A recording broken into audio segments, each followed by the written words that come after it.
Salam sejahtera untuk kita semua. Om Swastiastu, Namo Buddhaya, Rahayu Rahayu, salam kebajikan. Salam, semoga semua makhluk berbahagia. Salam Pancasila merdeka. Bismillah, alhamdulillah, salatu wassalamu ala rasulillah wa ala alihi washabihi wa man walah. La haula wala quwwata illa billah, amma ba'du. Subhanaka la ilma lana illa ma 'allamtana innaka antal alimul hakim. La haula wala quwwata illa billahil aliyyil azim wal azizil hakim. Allahumma alhimni rasydi wa anqidni min syarri nafsi. Di dalam diskursus fakta mengenai batalnya nasab para Habib Ba'alwi dari Yaman dengan berbagai macam pelengkap data sejarah dan yang lainnya, atau fakta batalnya nasab para Habib dari Yaman tersambung kepada Rasulullah, tentu saja banyak orang berkepentingan dan banyak orang yang menjadi penumpang gelap gitu loh. Kalau berangkat dari apa yang saya alami sendiri pada dua tahun yang lalu, setelah saya memberikan banyak kritik kepada perilaku Habib yang menyimpang dari ajaran Islam, seperti yang dilakukan oleh Rizik Syihab dan yang lain-lain, dan membahayakan Pancasila karena mereka mau membuat NKRI bersyariah, negeri berkhilafah. Dan pada akhirnya ternyata pada saat bersamaan kegelisahan saya ini juga dialami oleh Kiai Imaduddin Osman Al-Bantani dan kawan-kawan, sehingga Kiai Imad Al-Bantani, sahabat saya itu, ternyata diam-diam sudah melakukan kajian sejarah, kajian kitab nasab, dan kesimpulannya ternyata para Habib Ba'alwi dari Yaman itu bukan keturunan Rasulullah Sallallahu Alaihi Wasallam, dan kemudian diperkuat oleh kesaksian ilmu DNA yang diberikan oleh Dr. Sugeng Sugiarto dari BRIN, dan juga kemudian dilengkapi dengan kajian filologi Profesor Menachem Ali, yang semuanya itu sama kesimpulannya, menyimpulkan bahwa para Habib Ba'alwi dari Yaman itu bukanlah keturunan Rasulullah Sallallahu Alaihi Wasallam.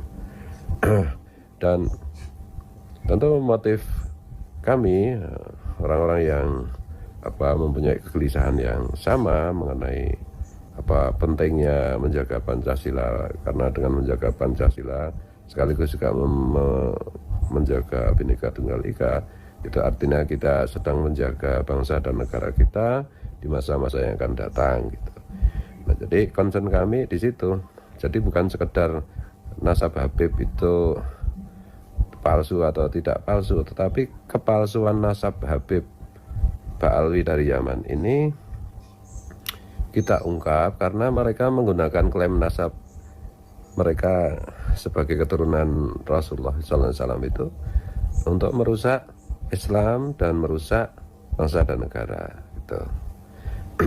Nah, tentu saja diskursus ini karena mendapat sambutan yang luas, apalagi setelah Guru Gembul, kemudian Bang Haji Roma Irama juga ikut mengangkat, juga channel-channel semuanya, baik yang channel-channel besar maupun channel-channel yang kecil gitu.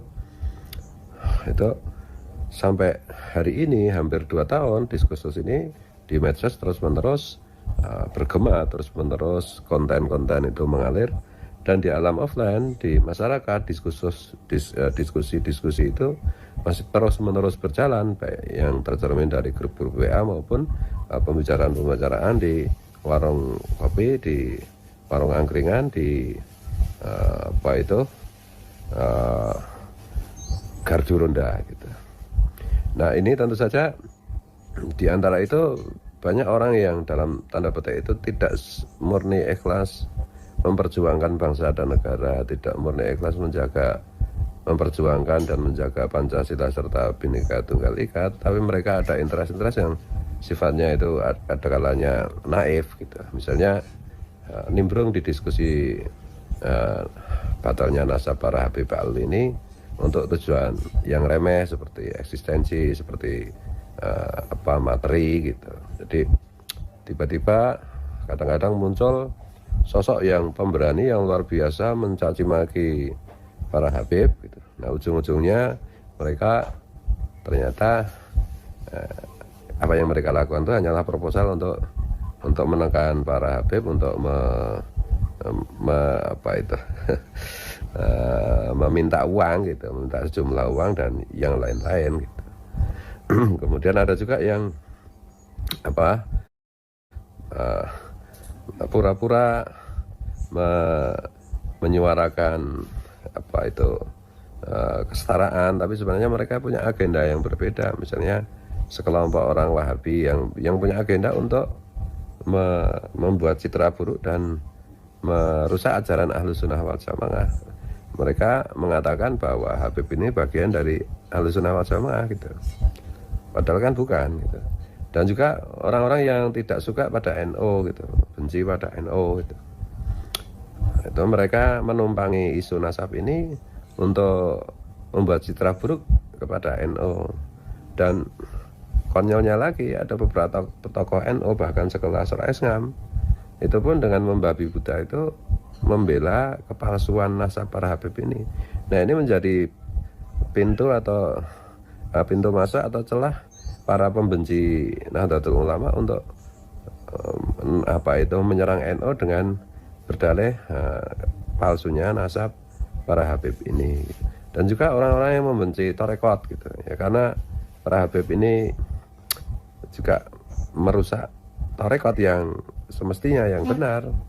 Torekotnya apa itu para ulama yang sudah masyhur seperti torekotnya Syekh Abdul Qadir Al-Jilani dan yang lain-lain itu. Nah, itu orang-orang yang benci torekot itu juga ikut-ikutan nimbrung di isu nasab, isu batalnya nasab para Habib ini, bukan dalam rangka kesetaraan, menjaga Pancasila, menjaga Bhinneka Tunggal Ika, menjaga bangsa dan negara, tetapi karena semata-mata kebencian mereka kepada torekot gitu. Nah, tentu saja masyarakat luas, karena saya selalu mengatakan bahwa masyarakat luas itulah sebenarnya alat Tuhan untuk menyampaikan, menegakkan kebenaran. Masyarakat luas tentu saja memahami mana orang-orang yang benar-benar concern, benar-benar serius memperjuangkan Pancasila dan Bhinneka Tunggal Ika. Dengan salah satu caranya adalah membongkar apa itu palsunya nasab para Habib Alwi dari Yaman, sekaligus juga membongkar asal-usul sejarah mereka sampai di Indonesia, yang mana ternyata adalah mereka itu alat kolonial Belanda untuk menjajah bangsa Indonesia, untuk menghancurkan reputasi para ulama yang melawan penjajahan gitu, untuk menghancurkan apa itu perjuangan bangsa Indonesia melawan penjajah gitu. dan seterusnya. Jadi pada intinya yang pengen saya sampaikan di vlog ini ya, kita nggak usah bingung gitu. Ada tokoh mencela-mencela, kadang pro batalnya nasab Habib Alwi, kadang tiba-tiba mengatakan nasab Alwi itu apa itu soheh, atau bahkan ada yang membela nasab Habib Alwi, mereka mengatakan soheh sah, padahal mereka sebenarnya tahu bahwa nasab Habib Alwi ini tidak soheh, alias batal, alias mardudun, atau alias tertolak itu. Tapi mereka tetap membela Habib Alwi ya karena kepentingan duniawi ya gitu. Karena sifat pengecut mereka gitu. Tidak mengatakan yang benar, mereka tidak berani mengatakan yang benar, tapi mereka mengatakan apa yang menguntungkan diri mereka sendiri atau kelompoknya. Ini banyak yang, ada yang gus, ada yang tuan guru, ada yang ulama, ada kiai, ada ajengan, ada tuan guru. Tapi seiring dengan waktu semuanya ini pasti akan dimusnahkan oleh Tuhan semesta alam yang maha kuasa.